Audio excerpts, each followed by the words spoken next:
Сегодня мы будем ехать на тренировку. У меня сегодня 2 тренировки. Доп и общая тренировка. Да, и общая. Ты выдержишь, как ты думаешь? Ага, думаю, да. У меня еще скоро соревнования. Ты готова морально? Да. Я очень люблю выступать на соревнованиях и вообще от них не устаю. Молодец. Все, поехали на тренировку одеваться? Да, поехали. Спортсмен.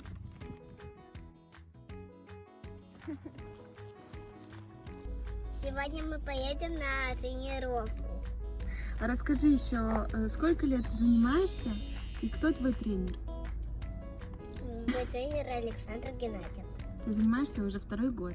Да, занимаюсь уже 2-й год.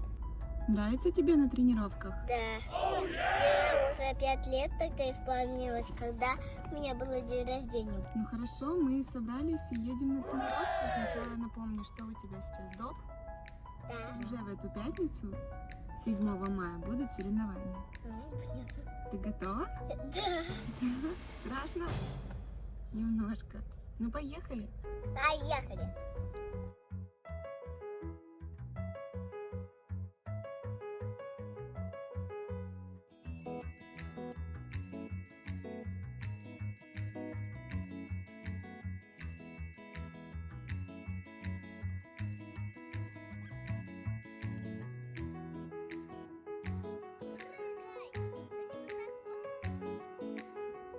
Давай. Геннадьевна Мама, иди ко мне.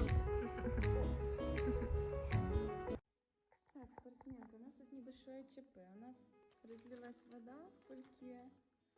И намокли все чешки. Просто сама. Что, будешь тренироваться в носках? Да? Ну все, пошли.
Ну ты молодец, ты сегодня 2 тренировки выдержишь. Да, но Аня получила большую наклейку.